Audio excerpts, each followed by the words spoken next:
Parashat Bo Bezrat Hashem, ce shiur est pour la Refoua Shelema du Rav Eliyahu Ben Elian, Zari Bat Fibi pour la bonne santé de Chana Bat Aziza, Leilui Nishmat, Chai Ben Yitzhak Vesasia, David Ben Mesauda, Gabriel Ben Esther, Mathilda Noya Bat Angel, Azivou Agoun Vetor de Jenny Bat Étoile, Michael Ben Chantal, Yehuda Ben Levana, et je ne sais pas si vous avez entendu la triste nouvelle, mais pour ces deux bébés, Lo Aleinu. Ok. Alors, on a vu la semaine dernière que dans le Sipour de la Paracha, Moshe a entamé vraiment le vif du sujet on a commencé les sept premières plaies.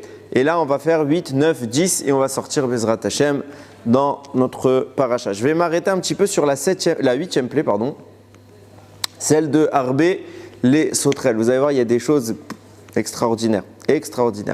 C'est là, je précise les choses, comment ça se passe. Moshe, comme d'habitude, il avertit Paro qu'il va y avoir une plaie, donc ça se prépare. Et comme d'habitude, généralement, Paro s'en fiche. Ok ? Là, il y a une petite nuance qui se met en place, c'est que les serviteurs de Paro ont un peu marre. Donc ils commencent à lui dire, jusqu'à quand ça va durer cette histoire ? Essaye de négocier. Ok, Vayushavet Moshe et Aaron, El Paro. Du coup, on a fait revenir Moshe et Aaron à Paro. Vayomer Aleem, Lechou Ivdu et Hashem Elokerim. Il leur dit c'est bon, je vous laisse aller partir servir votre Dieu. Sauf qu'il pose une question. Mi vami haolchim. Qui part? Alors Moshe répond. Vayomer Moshe, il lui a dit Minarenu viskenenu neler. On prend les plus jeunes, les plus anciens. On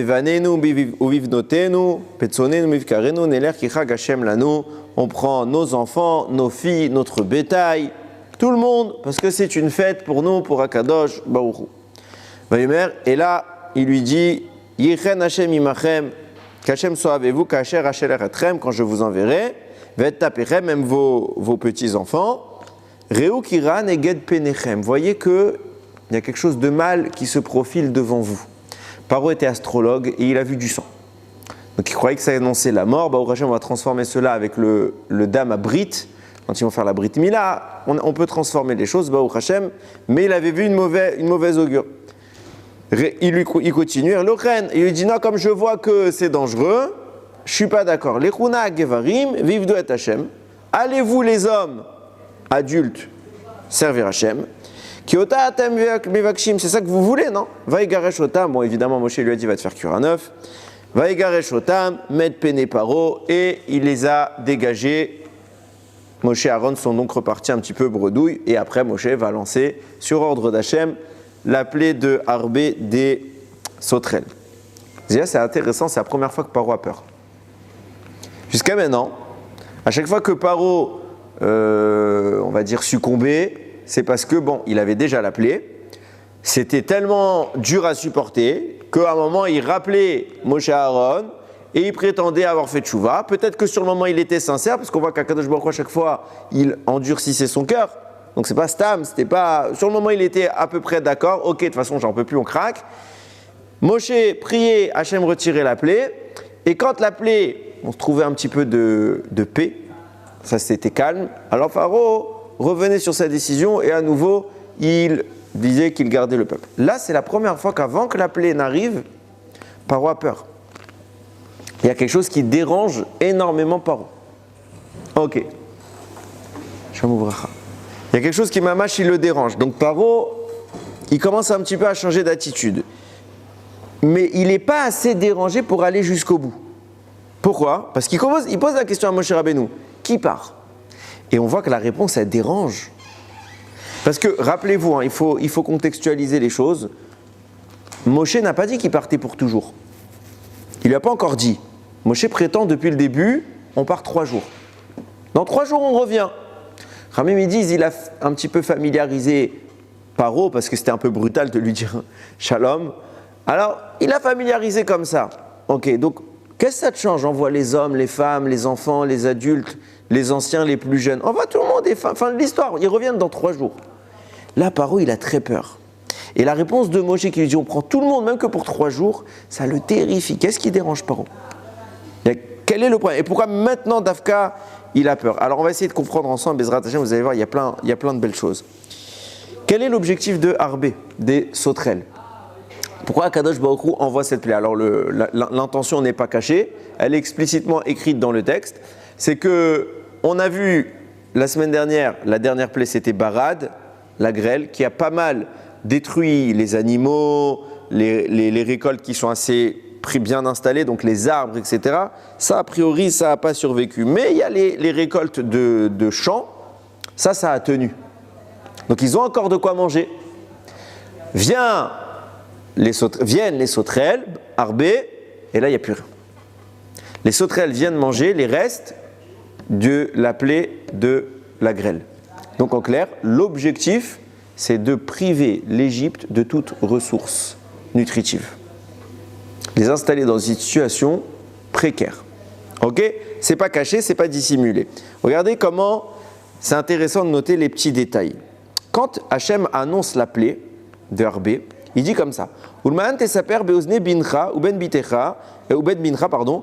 Et Asher itralal tibe Mitzrayim vetotota yashasam tibam vidatem kiani Hachem. Quand vous allez faire cette plaie, pourquoi je vous une raison supplémentaire pourquoi j'envoie cette plaie?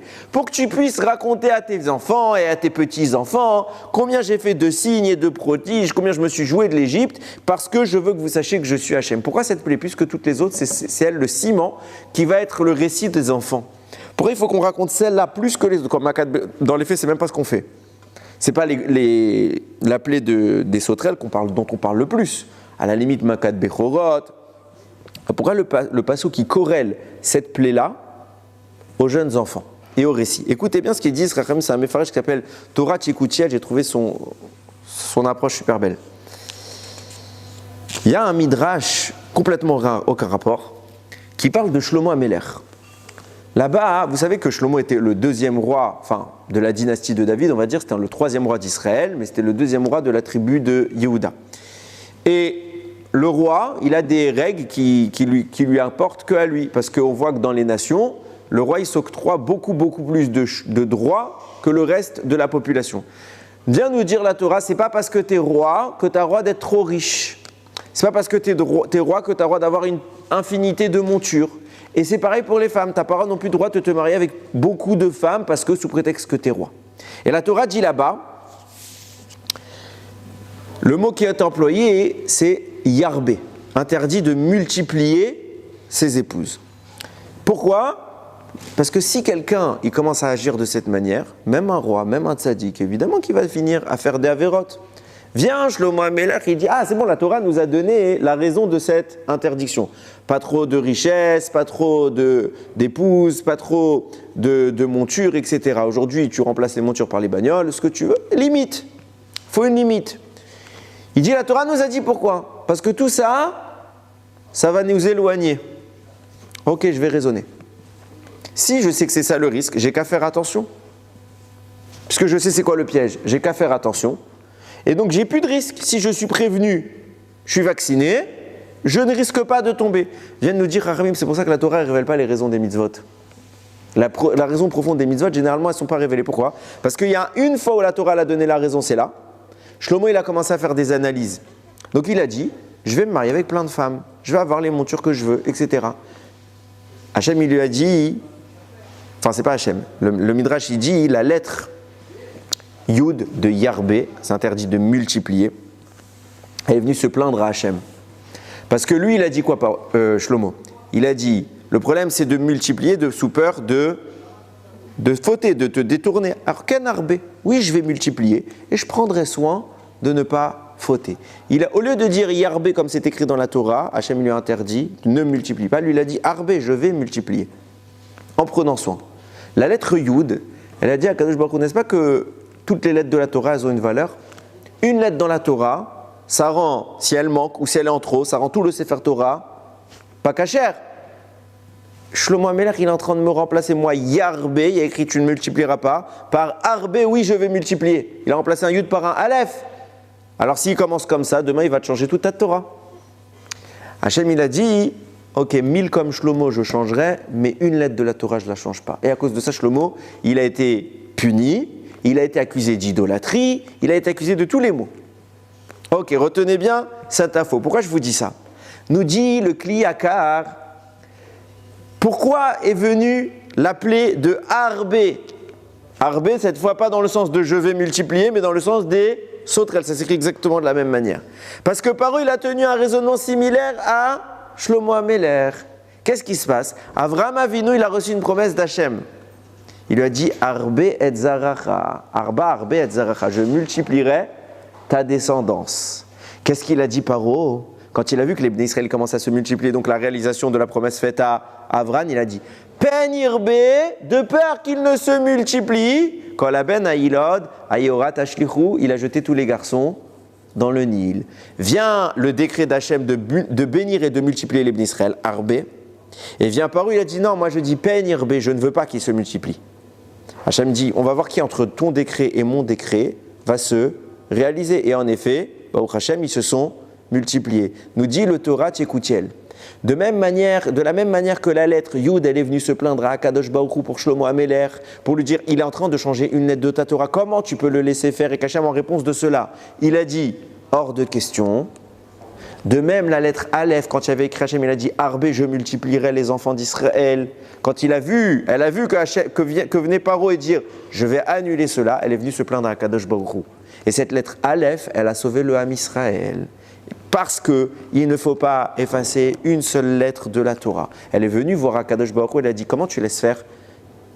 Tu as fait une promesse, il y a écrit dans ta Torah Arbé, et vient un homme et il dit, j'annule cette promesse. La promesse que tu as donnée à Avraham, tu dois la tenir, c'est écrit dans ta Torah.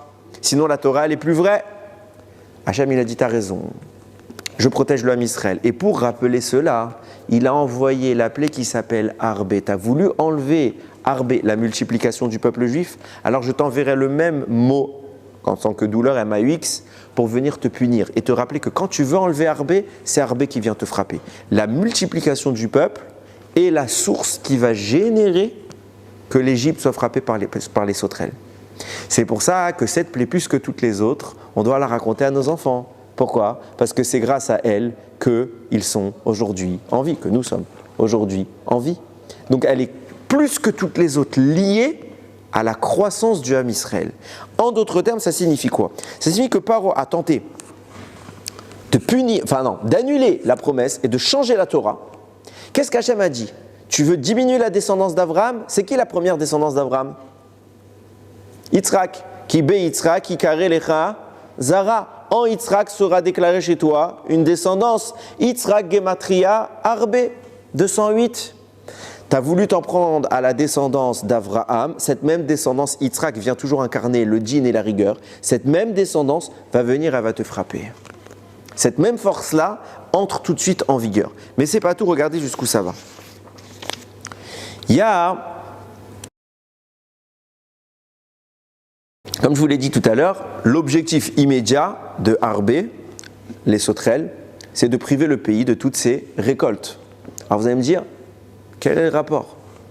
Quel est le rapport entre, certes, tu n'as pas voulu qu'on se multiplie, et les récoltes? Vous savez que, normalement, l'Égypte, c'était annoncé par Achat Miketz, venait Yosef annoncer 7 années de famine. Au final, il n'y a pas eu 7 années de famine, il y a eu combien? 2. Nous dit le Midrash, mais Yosef, il n'a pas tout dit à Paro, parce que jamais ça a été prévu 7. Jamais ça a été prévu 7. C'était bien plus. Pourquoi? 3 avis sur la question. Premier avis, c'est, bon, je ne vais pas tous citer les noms parce qu'ils sont plusieurs. Rabbi Yehuda, si je ne me trompe pas, ouais. Rabbi Yehuda, il dit que ça aurait dû être 14 années de famine. Où on voit ça? Parce que Paro, il ne fait pas un rêve, il fait 2 rêves qui annoncent la famine. Petit 1, les vaches, et petit 2, le blé. Donc c'est multiplié par 2, il y a 7 vaches maigres et 7 épis de blé abîmés. Donc ça fait 14. Donc premier avis, c'était 14 ans. Comment? Oui, mais 2 versions dans le rêve, 2 annonces. Même si au final c'est le même rêve, il y a 2 passages dans le rêve. Pourquoi Hachem il lui a mis 2 fois la même information? Il y a un autre moyen. Yosef, il a expliqué ça comme étant un signe de l'imminence de la chose. Ça va vite se produire. C'est comme ça qu'il a expliqué. Mais nous dit le Midrash, il n'a pas voulu lui dire la vérité. Il n'a pas voulu. Il y a des raisons à ça. Mais il faudrait revenir sur Miket, ce n'est pas mon propos. Ok, donc 14. Viens nous dire le deuxième rave. Rabbi Nechemia, il dit non, pas 14, 28. Pourquoi? Parce que Paro, il fait le rêve, c'est écrit une fois dans la Torah. Puis après, il le répète son rêve. Il le raconte une deuxième fois dans la Torah. À qui? À Yosef. Donc tout fois deux. Sinon, la Torah n'avait pas besoin de le répéter. Viennent nous dire, Chachamim, c'est pas 28, c'est pas 14, c'est 42. Pourquoi? Parce qu'à la fin, Yosef, il répète lui aussi le rêve. Une troisième fois. Donc 3 fois 14, 42. Qu'est-ce qui s'est passé? Il y a eu 2 ans. Il manque donc 40 ans. C'est pour ça que nous disent le Midrash, les Chachamim, ils rapportent. C'est pour ça qu'à la suite, quand on est sorti d'Égypte, le prophète Yechezkel va annoncer que l'Égypte a été frappée de 40 ans de famine. Pourquoi? Parce que ça s'est mis en stand-by. Grâce à quoi? Qu'est-ce qui a mis en stand-by la famine? Yaakov. Yaakov arrive en Égypte à la 2e année de famine, lorsqu'il retrouve son fils Yosef. Et à ce moment-là, fin de l'épidémie, enfin pas de l'épidémie, de la famine. Pourquoi? Parce que Yaakov va bénir Paro. Il va lui donner une bracha extraordinaire. Vous savez que l'Égypte n'est pas un pays où il pleut beaucoup. La majorité de l'agriculture égyptienne dépend du Nil. Donc quand le Nil fait son travail, qu'il abreuve bien les champs, tout va bien. Mais si le Nil n'a pas de crue et que ça ne sort pas, il n'y a pas de quoi nourrir les champs. Vient nous dire Rashi, qu'est-ce qu'il lui a donné comme bracha? Il lui a donné comme bracha que quand il s'approchera du Nil, le Nil tout de suite fait jaillir ses eaux. Du coup, Paro détenait dans ses mains une protection contre la famine. Certes, il n'y a pas de pluie, il n'y a pas ce qu'il faut. C'est pas grave, je m'approche de l'eau. Yaakov m'a donné une bracha. Je guéris le pays. Génial comme bracha. Très bien. Regardez ce qui se passe. Donc il lui manque 40 ans. On est passé de 42 à 2 ans. Vient Rav Shimshon d'Ostropoli. C'est un immense kabbaliste et c'est le Khatam Sofer qui cite son avis là. Et il va analyser parce que c'est assez invraisemblable. Il dit comme ça. Quand notre paracha commence, elle dit Vayomer Hashem El Moshe Bo El Paro. Si vous traduisez, en bon français que nous sommes, on va mal traduire. Pourquoi? Parce qu'on va dire Hashem a parlé à Moshe, il lui a dit va voir Paro, mais Bo. Ça ne veut pas dire va. C'est quoi le verbe pour dire va? Il aurait dû lui dire Lech El Paro. Va vers Paro. Bo, ça veut dire viens. Quand tu vas quand tu viens, c'est vers moi.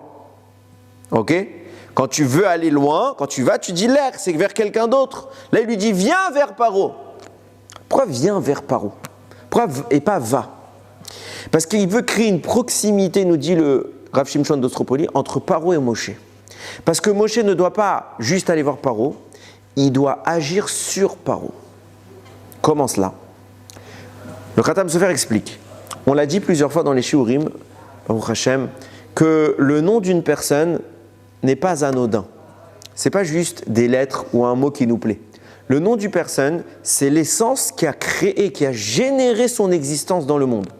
On ne s'appelle pas comme on s'appelle pour rien. Quand on a un nom cachère, je m'explique, un nom cachère, c'est un nom de la Torah. Quand quelqu'un n'a pas un nom de Torah, ça ne veut pas dire qu'il n'a pas de nom, ça veut dire qu'il exprime mal sa source. Pourquoi? Parce que son nom précède son existence, c'est son nom qu'il a créé. C'est toute l'histoire d'Adam Arishon qui a nommé les animaux.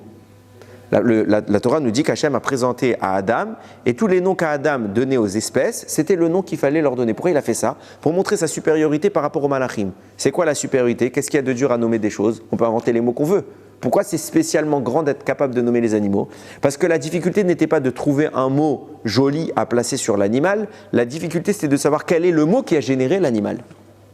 Et ça, il fallait pénétrer toute la source spirituelle de la création de l'animal. Et ça, c'était une grandeur qu'Adam Arishon avait. Notre nom, c'est ce qui nous génère. C'est notre essence. Bo El Paro. Va voir Paro et change son nom. Tu vas changer le nom de Paro. Comment? Tu vas prendre les lettres Bo, que ce n'est pas le bon mot. Ça aurait dû être Lech. Bo, tu vas aller El Paro. Tu vas mettre Bo en Paro. Qu'est-ce que ça signifie, nous dit Rav Shimshon? Je ne vais pas rentrer dans pourquoi ces lettres-là, parce que c'est des raisons qu'il faudrait expliquer longtemps, mais il y a des lettres qui s'intervertissent. Il va lui dire, tu prends le P et le Aïn de Paro, tu les enlèves, et tu les remplaces par Bet et Aleph de Bo. Je vais expliquer tout de suite pourquoi il faut faire ça. D'abord, j'explique le principe. Tu prends P, Aïn, tu l'enlèves, tu mets Bet et Aleph, ça te fait le mot Arbé. Arbé, c'est les sauterelles. Akadosh Baruch Hu est ici en train de demander à Moshe Rabbeinu, ni plus ni moins, d'altérer la structure qui s'appelle Paro, de changer toutes ses forces. Pourquoi? C'est quoi le pshat? C'est joli, on a changé son nom, là, le bête, etc., ça rentre bien. Tu fais quoi des autres lettres? Quel est l'objectif? Ça, c'est la question du Khatam Sofer. Ça, c'était Rav Shimshon d'Ostropoli qui nous a dit qu'il faut changer les lettres. Maintenant, pourquoi faire? C'est quoi ce pshat? Il dit, écoutez bien, quand tu prends le nom originel de Paro, et quand tu prends le résultat final, Arbé, l'écart entre les deux, c'est précisément 147. Ok? Vous suivez jusqu'à là, c'est des maths faciles. 147. Pourquoi 147? C'est le temps de vie de Yaakov. Parce que tout le kohar qui fait que Paro a pu se maintenir en règne, c'est la bracha qu'Yaakov lui a donnée. Si tu lui enlèves cette bracha, il est effacé. Il n'a plus son kohar. Il restera quoi à la fin? Arbé. Qu'est-ce que c'est Arbé? C'est les sauterelles qui vont faire revenir la famine en Égypte. Yaakov t'a protégé contre la famine. Au lieu de 42 ans, tu as fait 2 ans. Qu'est-ce qui va ramener la famine? C'est le retrait de la bracha que Yaakov t'a donnée. Bo el Paro va dans l'essence même de Paro. Parce qu'il y a un homme qui est déjà intervenu dans son essence. C'est qui cet homme? Yaakov. Il lui a donné un pouvoir, il lui a donné une bracha. Retire-lui la bracha et il ne restera que Arbé et viendront les sauterelles rétablir la famine. Pourquoi Yaakov il lui a donné cette bracha? Akaratatov. Akaratatov, reconnaissance. On était à une période critique de l'histoire. On n'avait personne. C'était la famine dans le monde. À cette époque, les Égyptiens, ils étaient sympathiques avec nous. Ils nous ont accueillis chez eux, ils nous ont installés chez eux, ils nous ont donné à manger à Karatatov, même si Bassov, c'est devenu des Rchaïm et qu'ils ont fait ce qu'ils ont fait. Le moment où ils étaient gentils, on leur doit à Karatatov. Vous vous rendez compte jusqu'où ça va? Alors Yaakov il dit Pseder, je sais que vous êtes tous des pourris dans le futur. Ayom, vous nous faites du bien, je vous donne une bracha pour ça. Le jour où vous ne mériterez plus cette bracha, on vous la retirera. Vient Akadosh Baruch Hu, il dit, quand Paro a dit, je ne veux pas que les Bnei Israël se multiplient.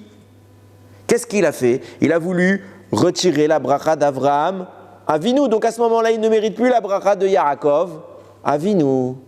Vient donc Yitzhak, dont la malheur numérique c'est Arbé, et il retire toutes les forces de Paro. Il ne reste que la famine. Sont venus les sauterelles et ils ont prouvé quoi à Paro? Non seulement la bracha qu'Avraham a reçue se maintient, par qui? Par Yitzhak. Et la bracha qui te protégeait de la famine, c'était Yaakov, même ça on la récupère. On te prive de tout ce que Avraham, Yitzhak, Yaakov. Ce que tu as voulu prendre Avraham, Yitzhak, on le garde, nos enfants se multiplient. C'est pour ça qu'on doit leur raconter la plaie des sauterelles. Et plus que ça, la bracha que Papi Yaakov t'a donnée, on la récupère également. Et il ne reste plus rien en Égypte. Quand Paro commence à comprendre cela, en effet, il est terrifié, vous allez voir pourquoi. Il va poser une question. Jusqu'où tu vas aller? C'est ça sa question. Quand il lui dit « Mi va mi aolchim » qui part? Se pose ici une question que je vais simplement poser maintenant et définir au fur et à mesure de la suite.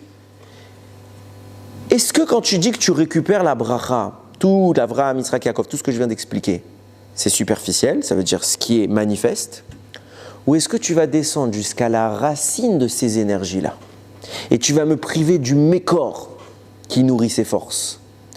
De quoi je parle? J'explique tout de suite. Mais tout de suite, Paro veut essayer de quantifier, de placer une limite jusqu'où tu vas aller.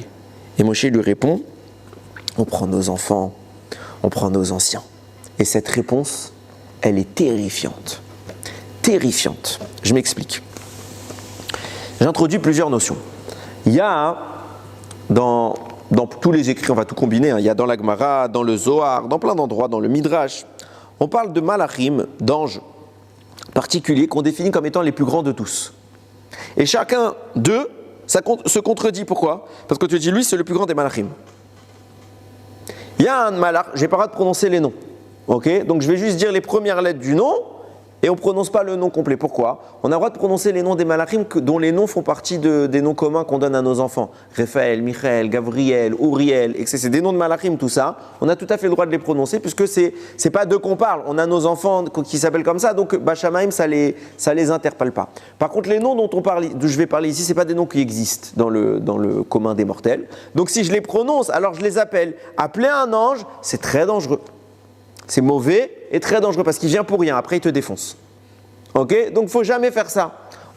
Et surtout, alors eux, encore ça va, c'est des anges qui sont purs.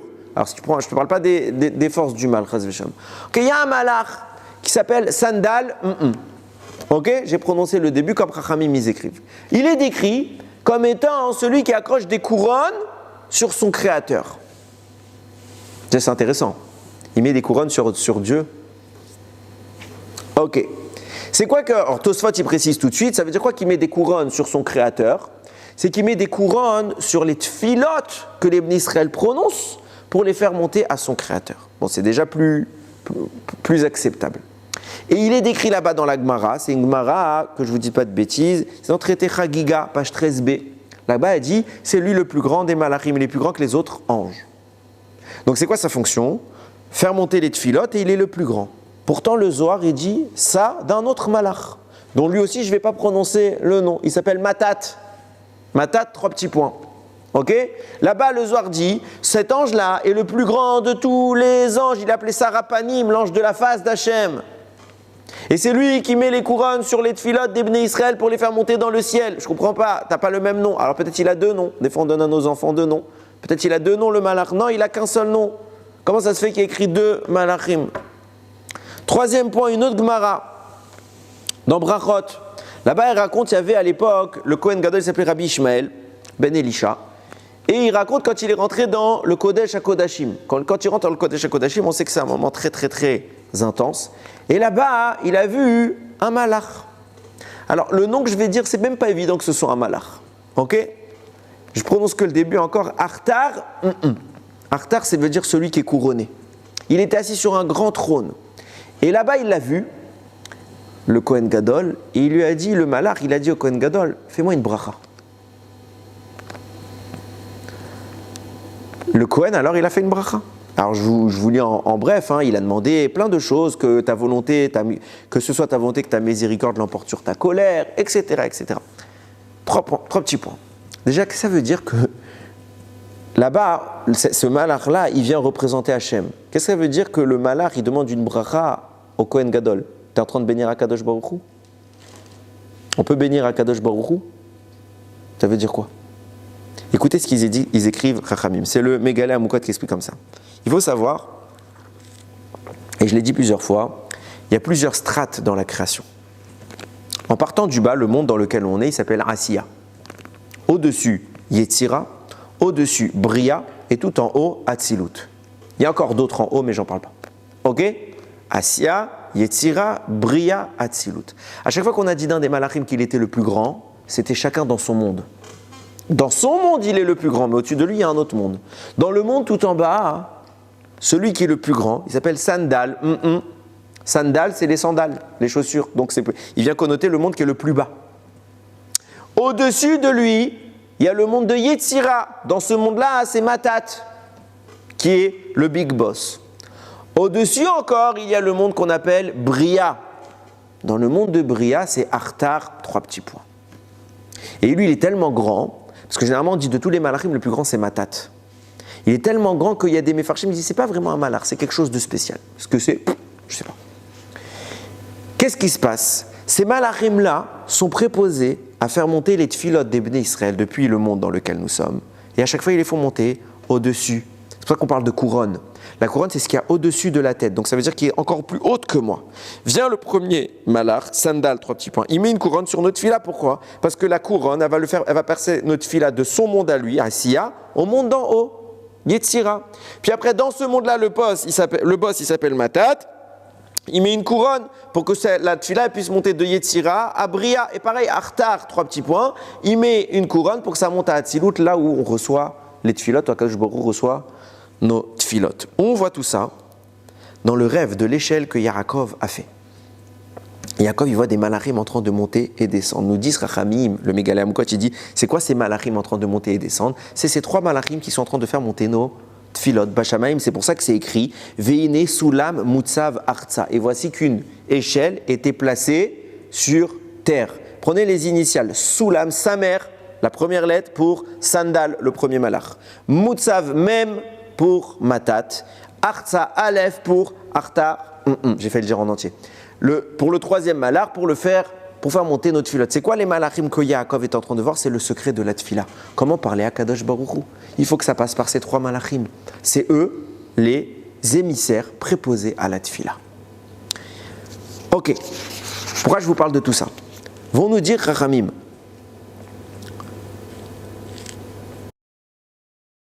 J'ai oublié une petite parenthèse. Je vous ai dit tout à l'heure que ce 3e malach, celui qui est tout en haut, Artar, il demande une bracha au Kohen Gadol. C'est quoi la bracha? Regardez, je vous l'ai lu la bracha. En fait, c'est pas une bracha, c'est quoi qu'il lui a fait? Une tfila, que ce soit ta volonté, que ta miséricorde l'emporte sur ta colère, que tes miséricordes déploient sur tes attributs, etc. Il est en train de prier. Quand il lui dit fais-moi une bracha, depuis quand on peut bénir en haut? On bénit pas. Mais qu'est-ce qu'on dit tout le temps? Comment on fait une bracha? En disant Baruch ata Hashem. On bénit entre guillemets Hashem alors qu'on ne bénit rien du tout.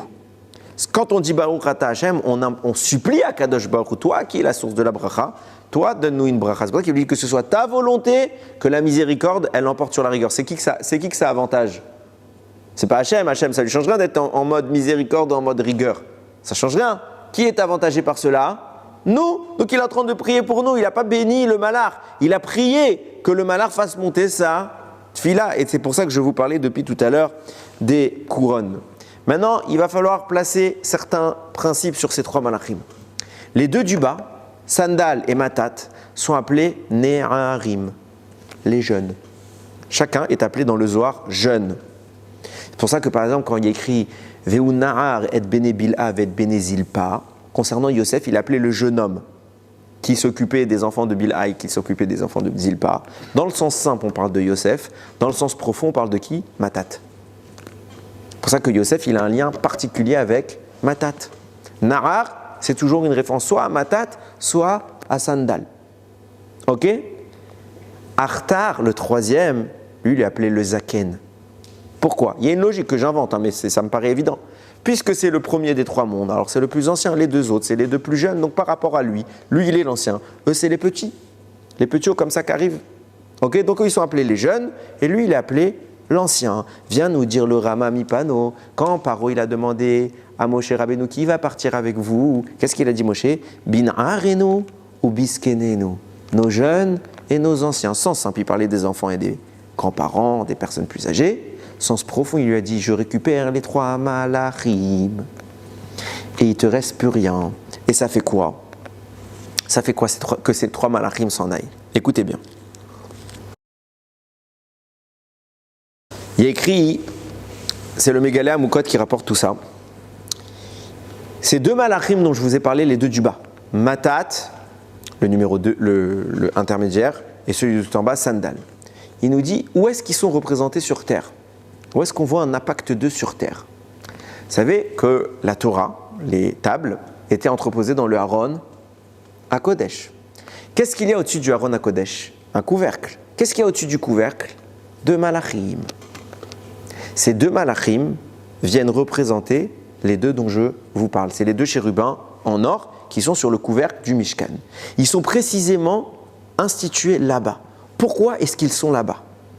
Parce que nous dit le Mégalé Amukot, qu'Akadosh Baruch Hu, c'est ce qu'on va lire bientôt, Bezrat Hashem, Atem reitem asher asiti le Mitzrayim. Vous avez vu ce que j'ai fait à l'Égypte.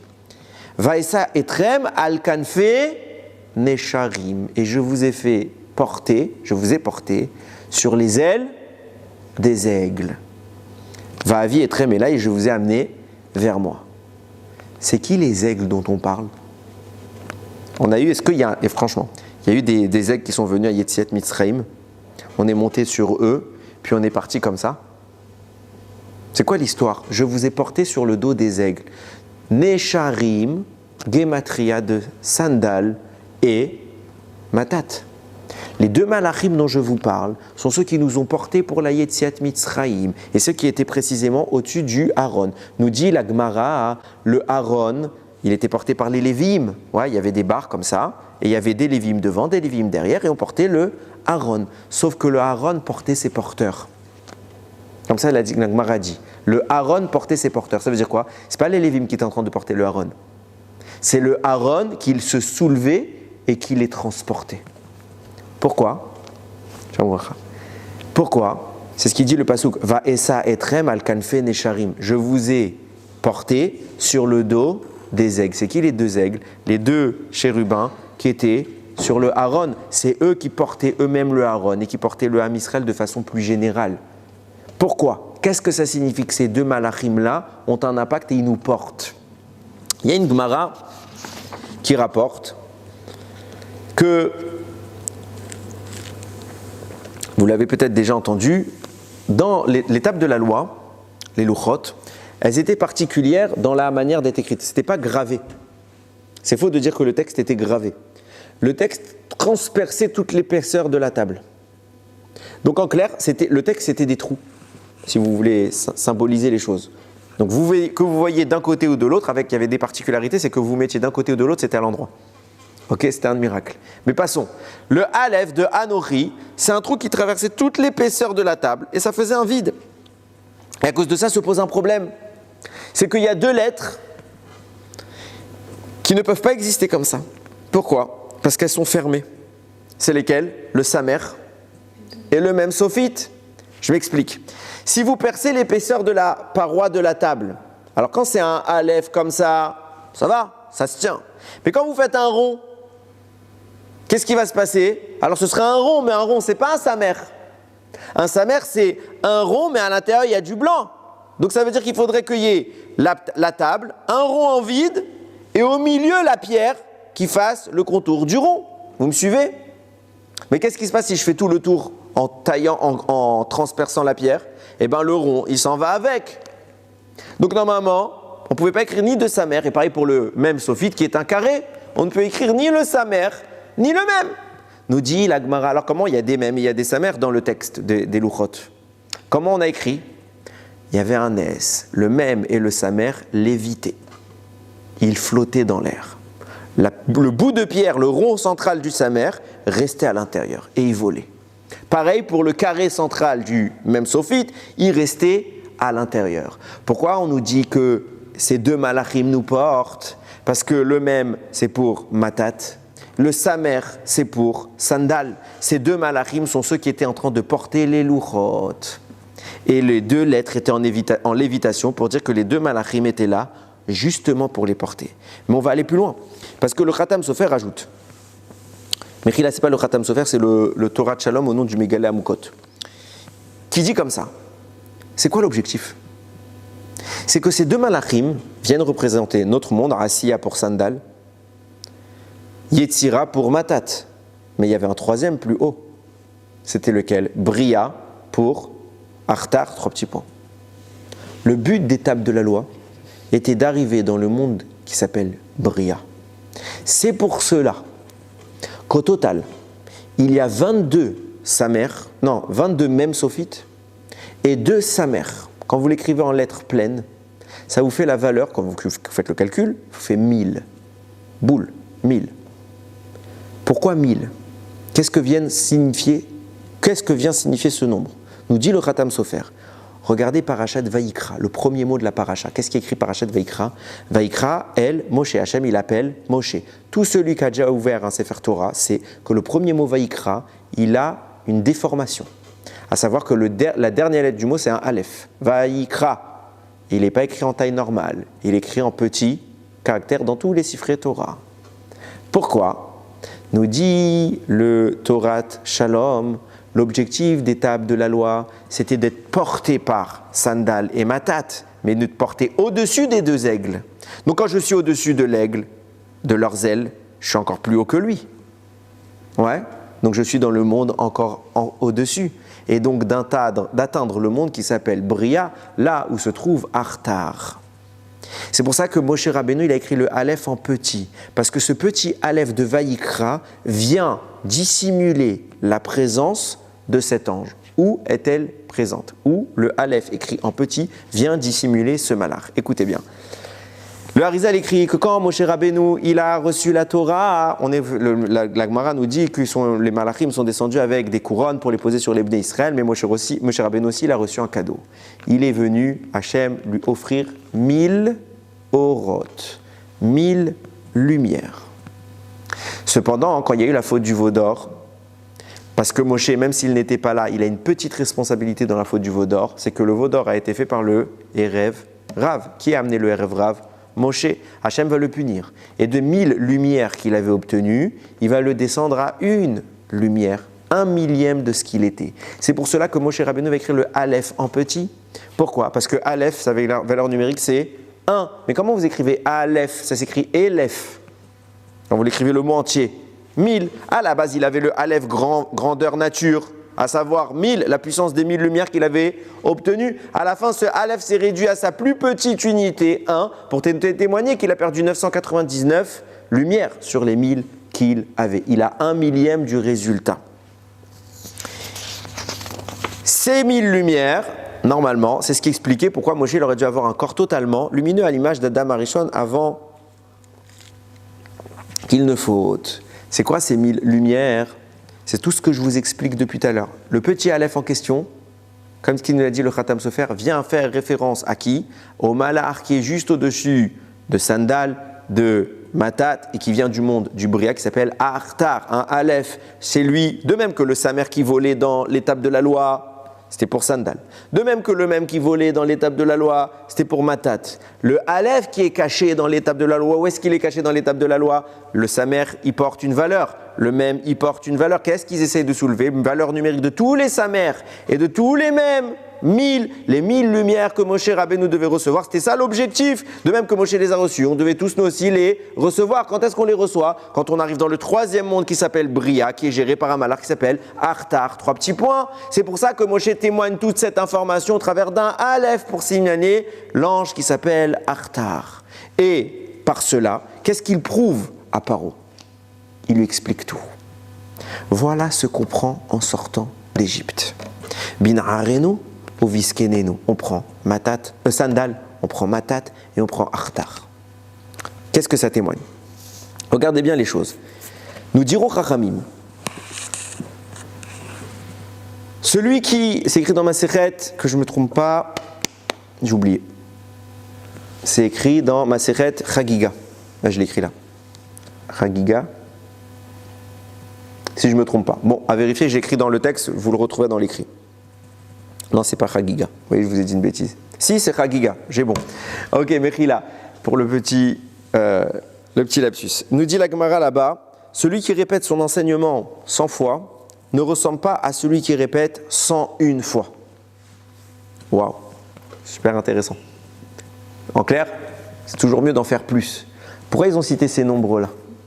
100 fois, c'est pas comme 101 fois. Nous dit le Harizal, parce que l'ange qui fait oublier les choses, son nom c'est Mem et sa mère collée. Valeur numérique 100. Celui qui est chargé à l'oubli, il a un kohar qui va jusqu'à 100. Tu veux ne pas oublier? Fais 101. Comme ça tu l'as dépassé. Pourquoi celui qui est chargé de l'oubli, il a une valeur de 100? Mem et sa mère, ça vous rappelle 2 lettres, non? Les lettres qui volent dans l'étape de la loi. Les mêmes lettres qui représentent Sandal et Matat. Pourquoi? Parce qu'il faut regarder dans quel monde ils interagissent. Sandal, il vient dans le monde qu'on a appelé Asiya. Asiya, c'est quoi? C'est le monde où il y a plus de mal que de bien. Notre monde à nous. Le mal prédomine. Il y a beaucoup de force du mal. Au-dessus Yetzira, il y a Matat. Là-bas, c'est moite-moite. Le mal est ex aequo avec le bien. Au-dessus, dans Bria, où il y a Artar, le mal est résiduel. Il n'a pas d'impact. Il n'arrive pas à dominer le bien. Il est là, mais il ne le domine pas. Donc, il ne peut pas atteindre.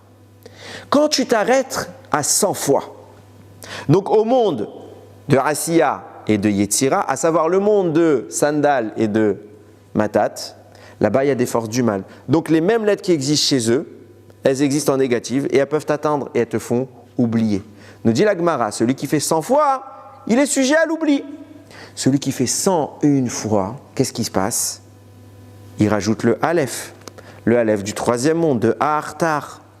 101, c'est la valeur numérique de du Samer, du Mem, et puis du Aleph, des 3 Malachim.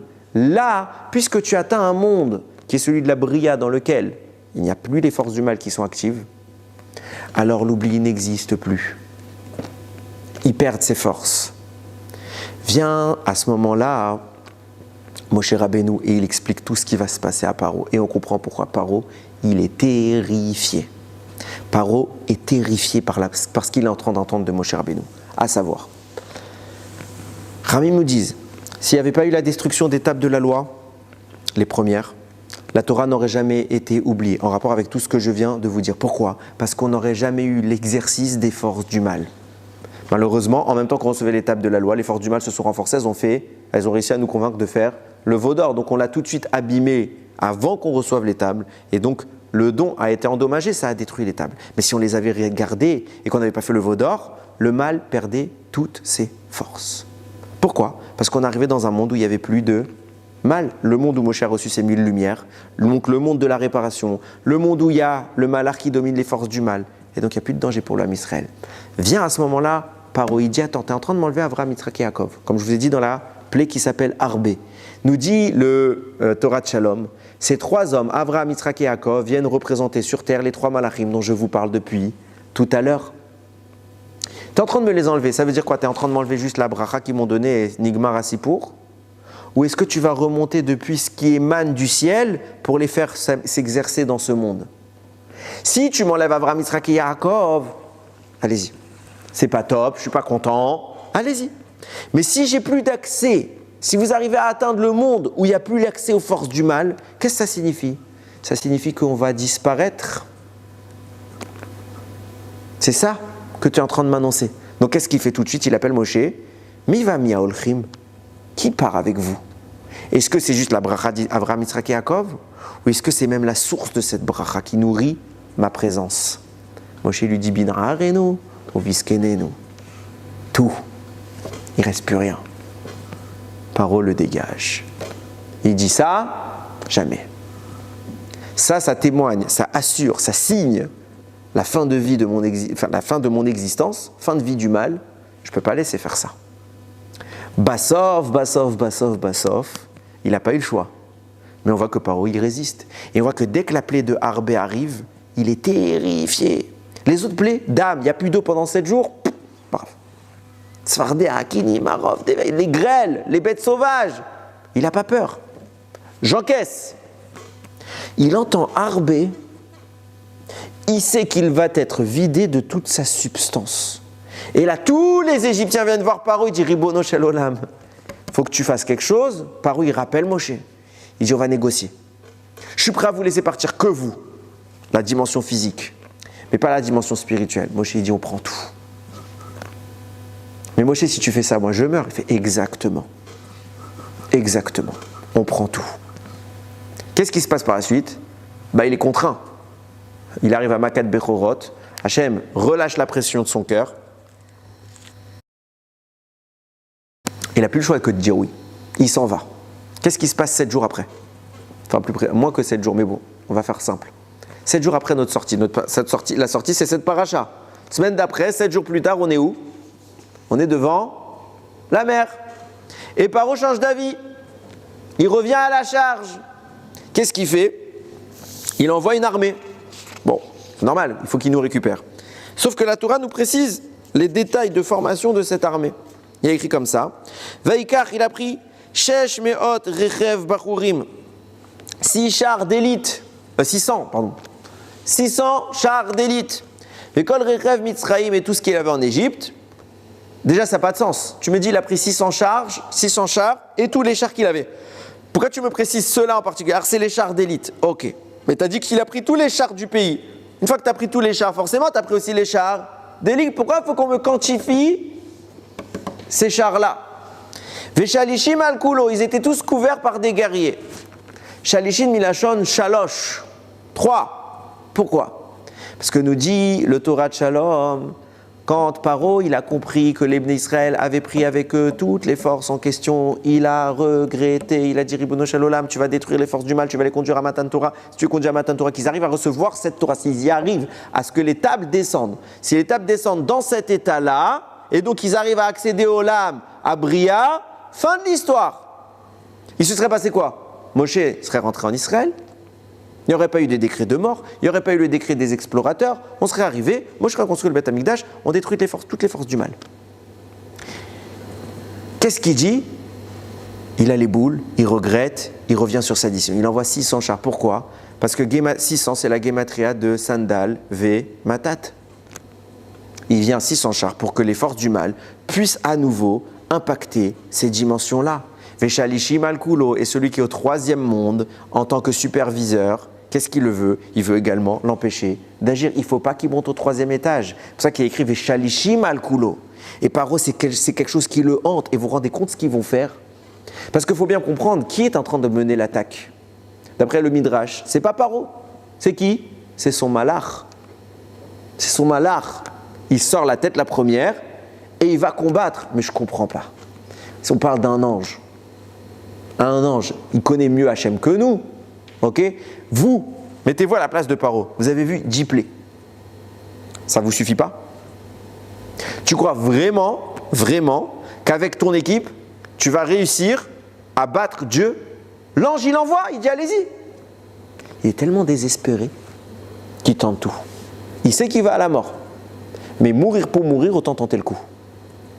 Mourir pour mourir, autant tenter. Il y va et il agresse le Ham Israël. Ce qui est de plus malheureux, c'est que ça a marché. Passons. Parce qu'il a quand même réussi à créer la peur chez le Ham Israël. Et cette peur-là, c'est le safek. C'est le doute. Ils ont commencé à hésiter, les Bnei Israël. Qu'est-ce qu'on fait? Est-ce qu'on se jette? On voit bien que pas tout le monde ne s'est jeté dans l'eau. Pas tout le monde. Donc il y a eu le doute. Il a créé une petite base sur laquelle les forces du mal ont encore de quoi s'accrocher. Mais il tente. Et malgré tout, qu'est-ce qu'Akadosh Baruch Hu fait? Il noie son ange, il noie le roi. Non, le roi il va être sauvé. Et il noie tout le pays. Les Bnei Israël sortent. On se dirige vers Matan Torah. Qu'est-ce qu'il faut retenir de tout ce que je viens de dire? J'ai été vite, parce qu'il y a beaucoup trop d'informations. Si je prenais trop de détails, j'avais plein d'autres choses encore à vous dire, mais j'étais déjà à 8 pages. J'ai pas voulu rajouter plus. Écoutez bien. On croit que c'est juste une histoire. Ça veut dire quoi? On lit l'histoire, on la connaît tous par cœur. Ça fait des années depuis qu'on est petit, on nous la répète à chaque fois qu'on lit ses parachiotes, à chaque fois qu'on arrive à Pessah. Et on se dit c'est juste une histoire. Et on connaît bien l'histoire, mais il y a d'autres choses aussi à étudier. Je pense que celui qui ne prend pas le temps, au moins un peu dans la semaine, de comprendre profondément tous les enjeux de cette histoire, il perd toute sa émouna. Parce qu'on ne comprend pas pourquoi on agit. Regardez ce qui est en train de se jouer là. C'est quoi Matan Torah? C'est ça qui terrifie Paro, c'est ce Matan Torah. C'est quoi Matan Torah? C'est un déménagement. On passe d'un monde à l'autre. On agit dans des dimensions qui sont la structure même de ce monde. Quand on fait notre Torah, quand on fait nos mitzvot, on n'est pas seulement des gens qui ont un folklore, qui ont une nostalgie du passé et qui agissent bêtement quand un homme y met cette filine. Vous savez ce qui se passe, Bachamaïm? On sait ce qui se passe. Quand on fait une bracha, le Harizal, il dit qu'il a atteint sa grandeur. Vous savez c'est qui le Harizal? C'est l'homme qui a dévoilé tous les secrets de la Kabbalah. Il a atteint sa grandeur en faisant les brachot. Je ne sais pas si on réalise. Baruch ata Hashem Elokeinu melech haolam shakol nהיה bidvoro. C'est une phrase qu'on dit en combien de temps? 3 secondes chrono. 3 secondes chrono. Lui, il dit j'ai atteint ma grandeur, tous les dévoilements grâce à ça. Pourquoi? Parce que quand vous faites une bracha, vous montez très très haut. Et vous faites redescendre les choses jusqu'ici. Si on est conscient de ce qu'on fait, alors on en profite. Si on n'est pas conscient, c'est comme si quelqu'un il a en dessous de sa maison une fortune et il vend sa maison sans jamais avoir ouvert le sol. C'est exactement ce qu'on fait. On a la fortune, on ne la prend pas. Quand on étudie tous les détails, on se prend la tête à regarder chaque détail. Vous avez vu, on s'arrête sur des lettres quand même. Faut quand même relativiser les choses. Qu'est-ce qui se passe? On comprend la structure de la Torah. Alors on n'a pas la prétention de tout comprendre. Mais on commence à se dire, il y a toute une structure, il y a tout un schéma qui est mis en place et qui est orchestré par Akadosh Baruch Hu. Et moi je passe à côté. Alors je fais ma Torah, je fais mes mitzvot. Papa et maman ils m'ont appris, mon rabbin il m'a appris. Mais ça s'arrête là. Toute ma vie, je vais m'arrêter au B.A.B.A. que j'ai connu, par lequel j'ai été formé. Et il se passe quoi? Je ne comprends rien à ce que je fais. Tu parles à quelqu'un de moins religieux, ou parfois même à un goy, il te prend pour un fou, parce que tu ne sais pas expliquer ce que tu fais. Pourquoi tu fais ça? C'est quoi ton enjeu? Pourquoi tu vas te fatiguer? Une fois, il y a quelqu'un qui m'a dit, quelqu'un de ma famille, ça m'a beaucoup fait rire. Mais pourquoi vous vous faites autant de mal? Quand à chaque fois la personne elle me posait, mais tu fais ça aussi, et tu fais ça, et tu fais ça, je fais Barour, pardon, évidemment que je fais ça. Mais pourquoi vous vous faites autant de mal? Mais tu comprends pas qu'on se fait pas du mal? Tu comprends pas qu'on se fait pas du mal? On est en train on a la responsabilité dans ce monde qui est la plus importante qui soit. On interagit avec la structure même du monde. Regarde ce qui a été possible de faire en Égypte pour remettre en place cette structure, pour nous la donner. Tout ce qu'Akadosh Baruch Hu, il a changé dans la mise en place qu'il avait mise à Bereshit. Et non, on se prive. Quelqu'un qui étudie la Torah, qui prend le temps de regarder les détails de la Torah. L'accomplissement des mitzvot n'a rien à voir par rapport à une personne qui ne prend pas ce temps-là. Qu'est-ce qui se passe quand tu manges de la matzah à Pessah? Vas-y, dis-moi. Donc toi, tu viens, tu arrives tous les ans à Pessah. Je parle de Pessah parce que c'est le sujet. Ok, tu prends tous les ans, tu viens, tu prends ta matzah, tu manges de la matzah, tu fais la bracha sur la matzah. Ça te saoule, celui qui n'aime pas la matzah, miskin. Tu mets tes tefilines, tes tsniout, tu fais pas de la shonara, tu fais ton birkat hamazon, tu fais ta tefila. C'est dur. J'ai pas envie. Je préférerais faire d'autres choses, plus sympathiques. Oui ou non? Faut arrêter d'être hypocrite. Oui ou non? Pas shoot. Pourquoi? Parce que tu sais pas ce que tu fais. Si tu sais ce que tu fais, tu te rends compte à quel point non seulement c'est important et que ça vaut la peine de faire certains sacrifices, mais complètement c'est génial. C'est extraordinaire. Ça te change un homme. Ça peut te changer une vie. T'en arrives à te retrouver à faire des choses que jamais t'envisageais de faire. Moi, je suis sûr que le moi petit, s'il me voit maintenant, il a peur. Il me prend pour un extrémiste. Baruch Hashem. Pourquoi? Parce qu'il ne comprend pas le moi petit. Et moi-même, je n'ai pas encore compris beaucoup de choses. On est très loin du chemin. Mais plus on avance, plus on se dit, mais comment j'ai pu ne pas faire ça? Comment j'ai pu faire mes brachot? J'arrive plus à faire une bracha rapide, personnellement. Et encore, peut-être que je suis trop rapide. J'arrive pas à faire une bracha rapide. Des fois, comme il y a du monde qui m'attend, alors j'essaie d'accélérer et je m'en veux après. Avant, je faisais très souvent chazan. Très souvent, j'ai même été chazan dans une choule. Je refuse de faire chazan aujourd'hui. Pourquoi? Je leur dis, je vous préviens, vous ne voulez pas que je fasse chazan. Pourquoi? Parce que quand moi, je finis ma première bracha de la Hamida, vous faites déjà la chazara. Donc si je fais chazan, je vous promets, je ne ferai pas l'effort de ralentir, d'accélérer. J'irai à la même vitesse, donc je vais vous saouler. Ne me prenez pas chazan, laissez-moi dans mon coin. Pourquoi? Parce qu'à un moment, tu ne peux plus. Quand tu comprends un petit peu ce qui se passe, quand tu ne comprends pas, tu peux aller vite, parce que ce n'est pas important. Ce qui n'est pas important, on ne prend pas le temps. Si tu es en train de faire une chirurgie du cerveau d'un monsieur, crois-moi que le type qui tient le scalpel, il ne fait pas comme ça. Il va aller tout doucement. Mais tu es en train de faire une chirurgie sur une échelle beaucoup plus grande et beaucoup plus délicate. Pourquoi on dit fais attention à ce qui sort de ta bouche? Chaque mot, il peut détruire un monde. La shonara, c'est dur, hein. Mais si tu sais pourquoi tu n'as pas le droit de faire du lashon hara, alors d'un coup, tu te dis, c'est vrai que c'est dur, mais c'est tellement précieux. C'est tellement précieux. Je parlais encore, il n'y a pas longtemps, de la tsniout. Alors généralement, quand un homme il parle de tsniout à des femmes, quelle est la réaction de la femme? Tu ne sais pas de quoi tu parles, tu es un homme. C'est vrai. C'est vrai. Je disais à la femme en question, malgré que je suis un homme, je suis plus de tsniout que toi. Ah bon, je mets des pantalons parce que c'est pas interdit pour nous, mais je suis plus de tsniout que toi. On voit moins mon corps que le tien. C'est quelqu'un de ma famille, je me suis permis, c'était pas quelqu'un que je connaissais pas. Je suis plus de tsniout que toi. C'était pas une critique pour lui dire, je sais de quoi je parle, un peu plus que toi du moins. Et ce qui fait que toi, tu n'as pas du tout envie de faire cet effort-là, que moi si, en tant qu'homme, que je n'ai pas la même mitzvah qu'une femme, c'est que je comprends des choses que j'ai étudiées.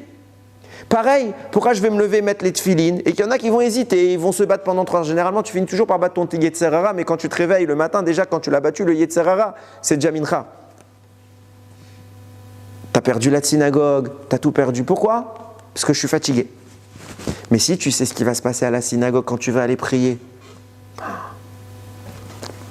c'est ça l'étude. Quand tu commences à connaître Hachem, tu ne peux pas te comporter avec lui de la même manière. En réalité, il faut bien comprendre que la Torah, n'est pas une contrainte. Je le dis tout le temps. Si c'est une contrainte, ça ne marche pas. Quelqu'un qui vit la Torah comme une contrainte, ça ne marchera pas. Il va faire des efforts pour faire plaisir à quelqu'un, ou parce qu'il a entendu un raf qui lui a fait peur, un peu en mode gourou comme ça, il lui a fait peur. Il va se passer quoi? Il va dire oh, j'ai peur de l'enfer, je ne veux pas y aller. Ça va tenir combien de temps à aller? S'il tient 2 semaines déjà, je lui tire mon chapeau. Chapeau. 2 semaines, c'est déjà énorme. Par contre, quand tu fais la Torah, parce que tu vois ce qu'il y a à l'intérieur, tu vois ce que tu as, ce lien avec ta neshama, tu commences à envisager des choses sans fin. J'ai dit une fois à ma femme, mon rêve c'est de ne plus dormir. Mon rêve c'est pas dormir. Elle m'a dit t'es fou, c'est agréable de dormir. Je fais c'est agréable de dormir quand t'es fatigué. Mais quand t'es pas fatigué, t'as envie de dormir. Si t'es en plein éveil, je te dis tu dis allez, dodo. Faites ça à vos enfants. Là que vous dites à vos enfants dodo, qu'est-ce qu'ils disent? Ah non papa, pas maintenant. Pourquoi? Ils n'ont pas envie. Quand tu forces quelqu'un d'aller dormir qu'il n'a pas envie de dormir, c'est horrible. C'est sympa de le faire aux enfants parce qu'on l'a fait, nos parents nous l'ont fait. Mais passons, c'est horrible. Donc en clair, si je pouvais ne jamais être fatigué, je serais heureux. Ça m'éviterait de dormir. Et qu'est-ce que je gagnerais? T'imagines, toute la nuit tu peux étudier. Combien de mitzvot on ne peut pas faire en dormant? Alors bon, on est humain. Il y a des choses qui se passent aussi quand on dort. Mais les machals, pour comprendre les choses, il y a une envie qui naît de la connaissance.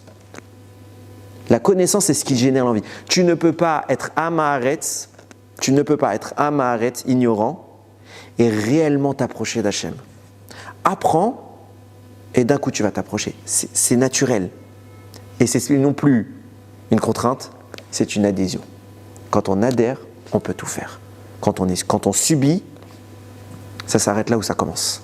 Iratson, on est le srout de montrer les mal et malotes pour monter jusqu'en haut, comme Moshe Rabbeinu, il a eu les 1000 orotes. Cette connaissance suprême qui a terrifié Paro. Toute la sitrara, toutes les forces de mal, ils ont peur de quoi? Qu'on sache. C'est pour ça que la sitrara, qu'est-ce qu'elle nous a créé? Internet, Netflix, la télé, tout ça, c'est quoi? Des passe-temps où tu fais rien. Tu fais rien, tu scrolles, tu regardes des films, il ne se passe rien dans le film en réalité. Toi, tu vis le film alors que tu ne se passe rien dans le monde. Et toi, tu perds ton temps sur ça. Tout ce qu'il veut, c'est te faire perdre ton temps pour pas que tu apprennes à connaître Akadosh Baruch Hu. Yiratzon, qu'on connaisse Akadosh Baruch Hu, qu'on apprenne à sanctifier ce temps qu'il nous a laissé pour s'approcher de plus en plus de lui. Bimira Biaminu, il va nous envoyer Mashiach Tzidkenu. On aura cette lumière qui sera de retour à Yerushalayim avec le Bet Hamikdash. Baruch Adonai Leolam. Amen ve Amen.